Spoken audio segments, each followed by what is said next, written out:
Fisheries on Long Island, indeed fisheries around the world, have problems. The famed Peconic Bay scallop has been hard hit. So have clams from the Great South Bay, once the source of 60% of the hard clams eaten in the United States. What are the problems? What can be done?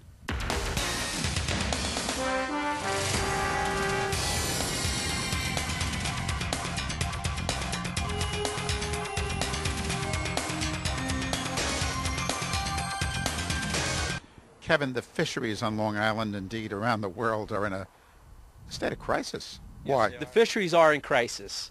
The Academy of Sciences released a report this spring that projects a collapse of the world's ocean fisheries by 2050 if we don't reverse course. We're seeing the impacts both inshore and offshore. Relative to the offshore stocks, what used to be mom and pop fishing fleets have now become factory ships that are vacuuming the seas. When you consider all the wasteful bycatch, the fish stocks that are caught that are just not used when, again, relative to target organisms, they're being wasted. That's important food source for some other form of life out there. Relative to inshore, we watched since the 1970s when we peaked in hard clam production in Great South Bay and Peconic Bay scallops in the Peconic system, a near collapse where we bottomed out, and largely due to overharvesting, unsustainable harvest rates where, again, when you consider in the 1970s, hundreds of boats out there daily just taking and taking and taking to the point where, again, these populations can't sustain themselves. In combination with the pollution loads that are coming from within the watershed, the drainage basin, from green lawns, from septic systems, from pesticides, the water quality is not conducive to supporting, again, recovery of these shellfish populations. Now, you're the baykeeper. Yes. You're out there, you're watching, you're observing, you're witnessing what is occurring. Are you optimistic, pessimistic? How do you feel about all this? I have to remain optimistic, and if I'm not, then I should not be in my work. Again, as a Long Islander growing up here, I certainly have seen the bounty of the bay. I've experienced it. It's really drawn me into my career that I currently have, my lifelong career. I am optimistic, and I do believe in humankind that if we change our ways and follow the path that's really been prescribed and described for us, we can succeed. The fisheries, or I should say the estuarine waters, our ocean waters, are very resilient. So when we stem the tide of the insults, as I call them, that we apply to these waters, they are resilient and can recover. And a good example is the Hudson River in the 1970s was unfishable, unswimmable, and because people rolled up their sleeves, got committed, and the community rallied around these water bodies, we've seen a striking improvement in the Hudson River. And that can be modeled and exemplified in any region. But again, we have to make the hard choices. Are we placing a premium on the life in these bays and what they mean to our livelihoods and our own communities? What can average people do? Average people need to continue to educate themselves through information that my group provides and other environmental organizations, and become part of the solution. And a good example, as I've watched over the last 30 years, what I call the suburbanization of the East End, where folks are striving for trophy lawns. We're using less native plants. We're using more fertilizers. We're using more pesticides because we are no longer tolerant of a dandelion growing in our yard. Well, all this is adding up because it is getting into our water. We can strive for green lawns, beautiful gardens, but in an organic manner that, again, does not use the level of fertilizers that are currently used. We don't need to use pesticides and herbicides, and certainly incorporating more, again, native plant stocks and other manipulations within the landscape that, again, provides habitat and provides that necessary filtration from a property that's near a coastal water body. Politically, what can or should people do?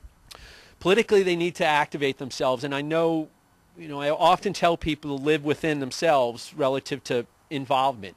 But ultimately, letters to the editor and communicating directly with your elected officials, again, placing the premium on bay protection, they will get the message. And ultimately, that will be reflected in their decision making and their voting record when it comes to, again, resource protection on a bay level. And I described a serious, what I feel is inertia on the part of current sanitary codes. When Rhode Island and Massachusetts are leading the pack, New York State is at back of the class. Our elected officials need to get the message that we need to strive for improving these sanitary codes, seeking progressive technologies, implementing progressive technologies that will ultimately denitrify wastewater and thus help improve our bays and ensure life support in these waters. Long Island once had the marine industry as one of its premier industries. I mean, in fact, where you're from Islip Town on the Great South Bay, used to have many hundreds, if not thousands, of clam diggers. 60% of the hard clams in the United States used to come from the Great South Bay. The Peconic Bay scallop, a delicacy, it's all but gone now. What's to be done about, if anything could be done, about restoring the marine industry on Long Island? One of the things we're most proud of in my administration is we've embarked upon the most ambitious shellfish revitalization program in the entire nation. We've invested about $2 million over the last several years. We've actually seeded the Peconic with 1 million to 2 million scallops. At one point, 25% of the nation's harvest back in the 80s came from the Peconic Bay. And on the Great South Bay, over 1 million clams in conjunction with the Nature Conservancy. And we're going to start to see the fruits of our labor very shortly. The harvest is going to start coming back. But, when I was a teenager, in the summer, everybody was lined up on the Great South Bay in their little boats. You could probably walk from the mainland to Fire Island just by hopping from one boat to the next. There were so many out there with the shellfishing industry. In the Sound, we had a very robust lobster industry. And, things are dying off because of overdevelopment and road runoff and things of that sort. And it's our mission to try to revitalize our industry and also to clean our waterways. We've invested $20 million in doing so to clean our waterways over the last several years, and it's going to be more into the future. On the other hand, with this seeding program, I mean, there's been attempts now, ever since the Peconic Bay scallop became a lost species, to put seed scallops and see if you can grow back the industry, but it's not succeeded. Why do you think what you're doing now, Steve Levy, can succeed? Well, in the past, a great deal of effort and money and time was placed on dealing with the red tide and the brown tide, and rightly so. And then they tried some seeding that didn't really take. What we're doing differently now is we're protecting the baby scallops and the baby clams in a protective netting. So they're allowed to flourish, they're allowed to grow, but they're protected from predators. We don't know if it's going to be successful, but it's a different tack that we're taking. It's a first, and we're hoping that it will take root. The other attempts have failed, and we have to do something to continue to think outside the box to bring this once thriving industry back to our waterways. 60% of the hard clams eaten in the United States just a few years ago came from the Great South Bay. Now, this incredible resource seems to be all but lost. Do you think it has to do perhaps with the change of salinity in Great South Bay resulting from the outfall pipe of the Southwest Sewer District? There were so many theories as to why the shellfishing industry has been dying off. There's a lot more boats in the water that spew out gasoline and waste. You have waste coming from, effluent from sewer districts. You have it directly from some cesspools. As you get more overdeveloped, that's what happens. You have, there's the thought that it might be fertilizers leaking in as well. So they have not been able to find the Holy Grail as far as that goes. What is the determining factor? But we are experimenting with different concepts to try to, rebirth this industry, and it's a lot of trial and error, and it's frustrating and it's difficult, but the commitment is there. That's the key. I don't think we had the massive commitment in the past that we do today in coordination with many of our universities and Cornell Cooperative Extension and others, and we think we're going to win. It would be important for our economy and also our way of life and our identity. We were called the Baymen for a long, long time. Billy Joel's written songs about that way of life. It was part of what Long Island is all about. It's our tradition, it's our history, it's our identity, and it's important that we bring it back. If you have a seafood restaurant, but you take what's happened to the fisheries, I mean, personally. Yes, I do. Because most of my friends are in this business, and it's getting harder and harder for me to get lobsters. Steamers, mussels, clams, oysters, blowfish are gone. Weak fish are less, more and more every year. What's the problem? It's too many people. That's the first problem, I think. The second is mismanagement of the sewage treatment plant in Riverhead, I think. That's for Peconic Bay. The next one is each fish, like they do in Florida, should have a 2-month layoff period where each fish has to be studied to see when they mate. Example, the weak fish. The weak fish come up from Chesapeake into Shinnecock and congregate before they come into Peconic to spawn. They gill net them in Shinnecock, laden with milt and roe, and sell them instead of letting them spawn and then catching them. The baymen, who are my friends, will say, oh, but then somebody else will catch them. So there should be, each fish should have a period of 2 months where nobody catches them. That helps the reproduction. We need eelgrass back. Chris from Cornell Crop Extension, he's invented a way of the seed from the eelgrass sinking to the bottom and start to grow again, because normally they float and then the seed goes to another area where they're not going to settle. And we know where the eelgrass beds were from overhead photos from the DEC in 1977. So those areas where it always was have to come back. And that's the breeding area for all the small fish, and most of all, our bay scallop. We can't just spend money for spats, for small bay scallops, and throw them around, no more than we can for clams or any other fish. We need to study where they were productive and try and get them back in those same areas. Set up sanctuaries so that nobody catches them for 3-4 years, and then you let the local people with their kids start to catch some of them, and then after a while maybe we have a small ability to use them commercially. I won't buy clams from the Fulton Fish Market. I won't buy steamers. I won't buy anything from the city because I know they're weeks old. They come from mud. They come from, some of our clams now are being caught in Raritan Bay, Staten Island, under the Throgs Neck Bridge. They're 6-7 years old. They come and they put them into Peconic for 6 weeks to clean them, and then they sell them. The meat is yellow and orange, and there's no way in hell that those clams are good to eat. But when I came to town, the oysters were on my bulkhead. We had a virus in the 70s. They're all gone. Blowfish are gone. The scallop is gone. Fish is less and less. So I still feel water's clean enough where it has a chance. This is the last bay. The government did a study, and there's 6 clean bays left in America. All of America. Coos Bay in Maine, Peconic Bay, here we are. 1 bay in Chesapeake and 3 bays on the West Coast that are worth saving. So we should be doing our damnedest to save it. What does it say about people? I mean, like that being so... Everybody wants to live on the water, and the more well-to-do people want to live on the water. It happened in the Chesapeake Bay. 1,000 families a year, or I think it's a month, would move on towards condos on the water. All the little marinas are gone. Most of my friends that are commercial fishermen are gone. The 4 commercial fishermen that are here, all they're catching now is squingeal, these snails in the bay, because there's nothing else for them to catch.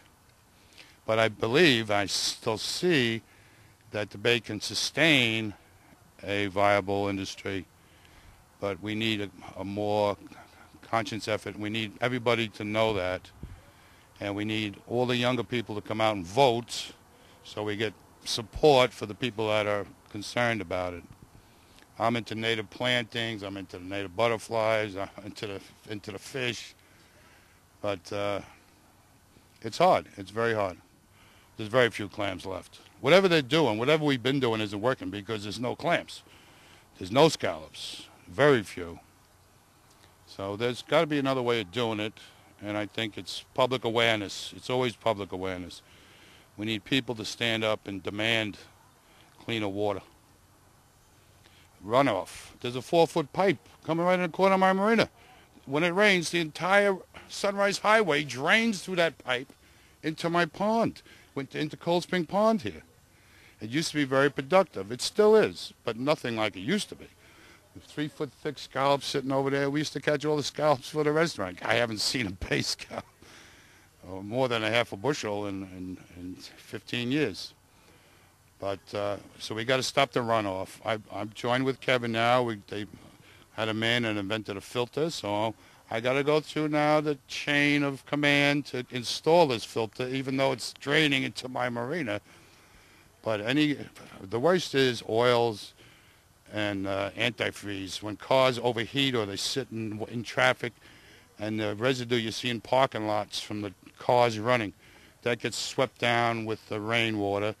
People use too much nitrogen in their fertilizers at home. The gardeners on the North Fork used to use Temic and DDT and 7, and it's still in the ground 100 years later. That poison still sits in the ground.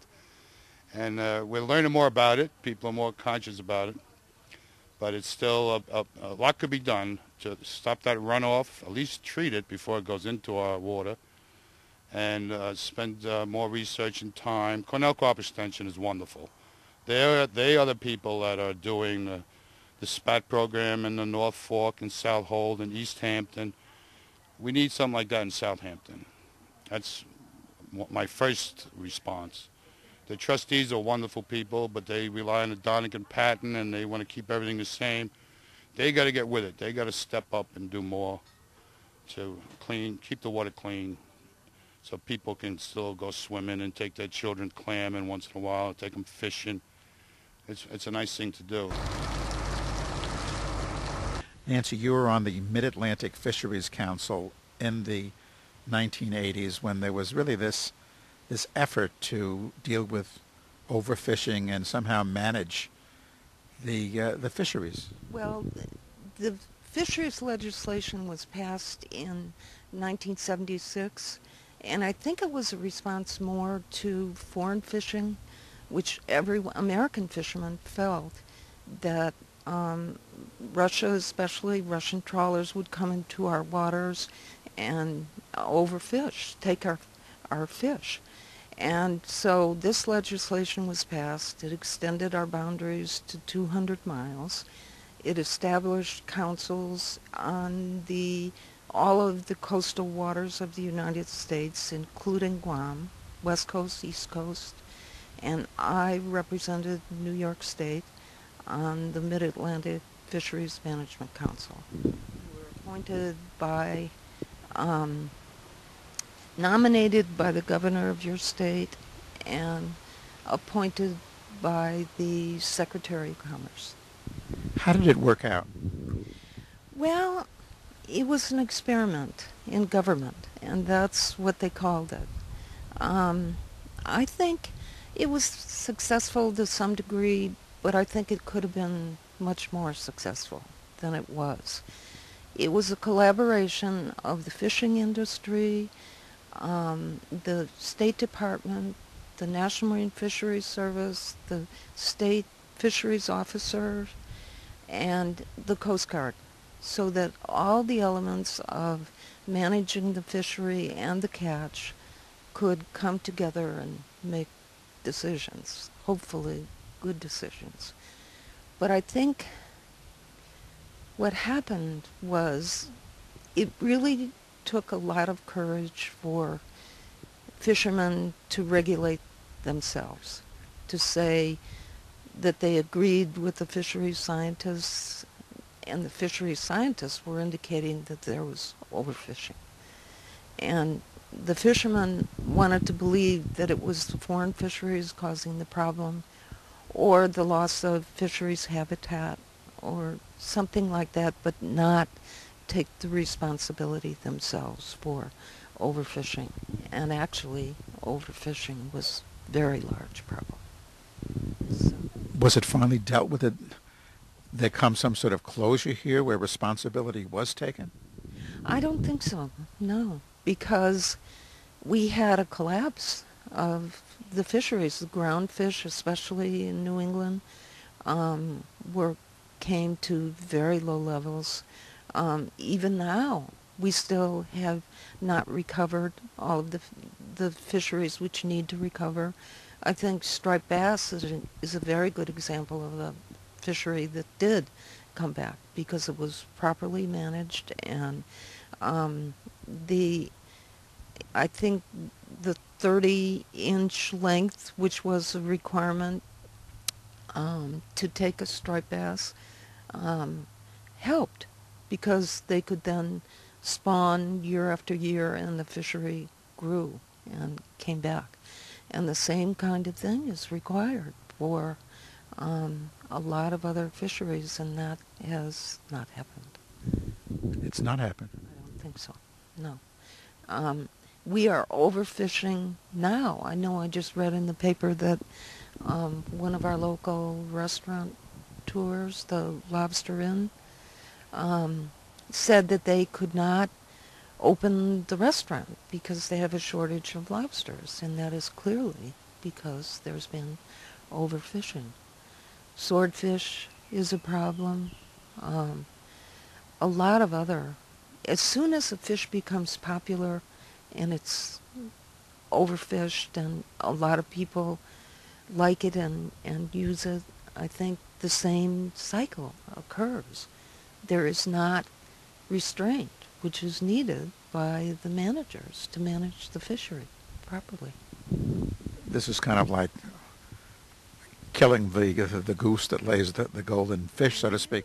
It really is. It's not just that, though. I think what we have done to the oceans, you know, for instance, when I was on the council, we had a very strong effort to get rid of the dump site. Remember the dump site off New Jersey? Well, people just thought, well, the ocean is fine. We can dump whatever we want there, and never really felt that it was going to come back to haunt us. And it did, and will continue to, unless we manage the way we should. And that includes protecting habitat. That was one of the things that I worked on when I was on the council. I was chairman of the environmental committee. Surprise, surprise. And very much concerned about integrating habitat management into the fisheries management plans. And after I left the council, I worked for the National Marine Fisheries Service, NOAA, in Washington, managing a national habitat program, working with fisheries councils, trying to get habitat management into the whole process of managing fisheries. And it was fun and very interesting to do. That seems to be the companion huge problem here. One is overfishing, and the other huge problem has to do with the estuarine environment and the pollution that has so impacted where fish breed and feed. That is absolutely correct. We are losing a lot of our coastal habitats because that's where people want to live, and we don't have adequate protection for wetlands, both freshwater and saltwater wetlands. And they're the most productive environment on Earth. Per acre, a wetlands acre is more productive than any other place on Earth. So it is crucial to protect and preserve these environments, and that is not being done.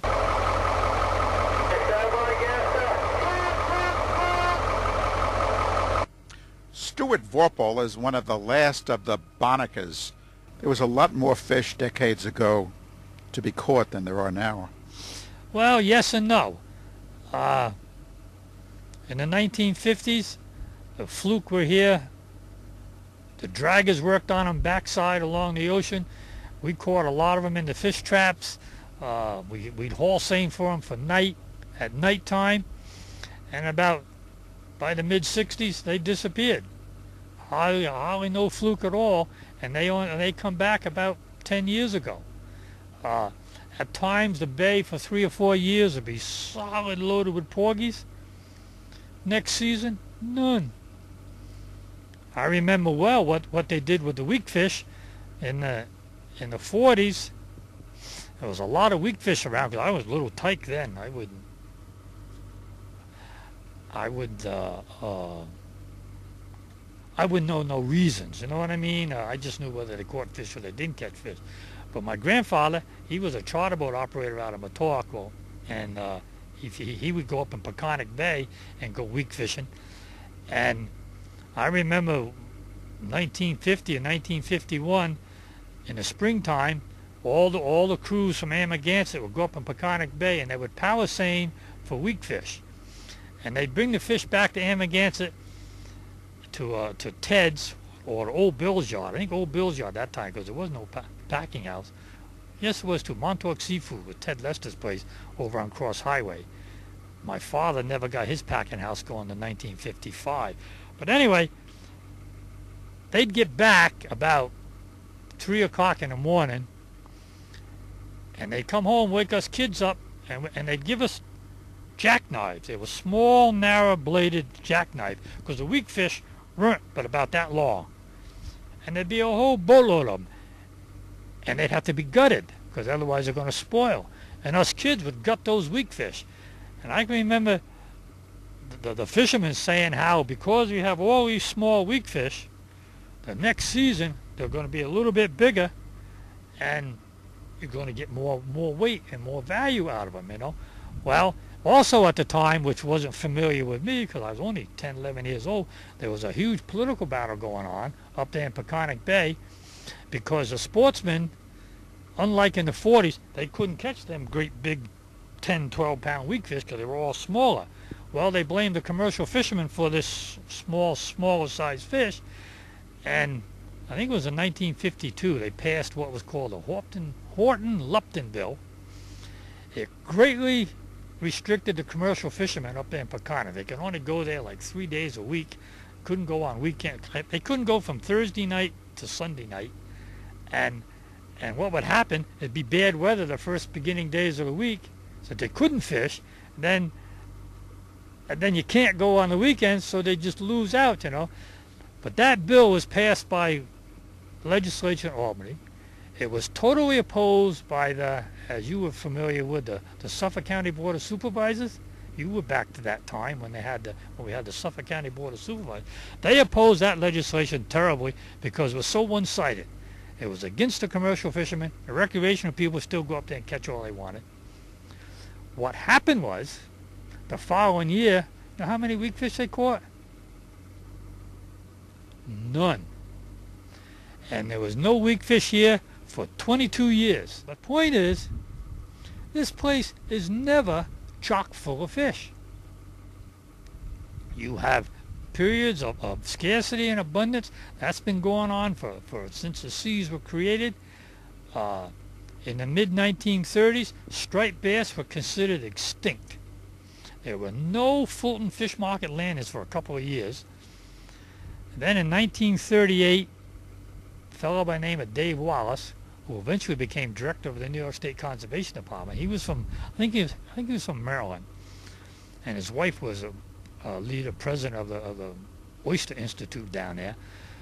Dave Wallace, as a college thesis or theme paper, whatever, him and another fella, because there was no striped bass around, they decided to do some research down in the James River in Chesapeake. They were stunned to find all kinds of fingerling striped bass.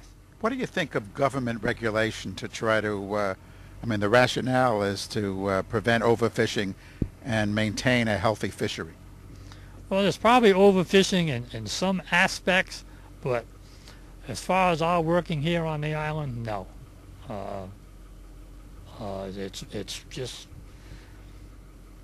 It's just not there. With the fish traps, you catch what you catch. I mean, if they don't come here, you don't catch them. How do I say? trying to narrow down a couple words of what government's done to us. Mainly, they've taken the word conservation. If you look it up in Webster's dictionary, it does have some definite descriptions. They've thrown that right out the window. All they have in this zeal to I guess they're trying to think in their heads, right? They got this idea that there will be perpetual abundance of every species of fish we have, year in, year out. That's never been the case. You always have a dominant 2 or 3 species, and other species will be on decline. And basically, since they've thrown the idea of conservation is wise use of resources, they have forced us into a waste program that's just unreal. What do you mean? Stuff comes up in the net. You're only allowed to have 50 pounds of this and 90 pounds. I don't even know what it is. I think it's 90 pounds of fluke now and 100 pounds of porgies. And you shovel the rest overboard. What government has done, my whole career has been one purpose: provide food for people. That's all I've ever done, provide food for people. Government now is forcing us to feed a lot of the other critters, spider crabs, blue crabs, sand crabs, lobsters, sand fleas, you know what I mean? The stuff that goes overboard and go down on the bottom, go on, you know. They're forced us into that program. We call it, the governmental programs that they have, we call it kill and release. And that's their idea of conservation. If they gave us meaningful quotas and we could keep what we catch per day, it wouldn't be so bad. The other side of this whole mess that government has done, it's raised the price of seafood. It's higher than meat. Price of seafood is an expensive item to buy now. And the reason for it is they don't allow us to catch volumes of fish anymore. They outlawed the Hall seiners in 1985, which is shows about as much intelligence as a box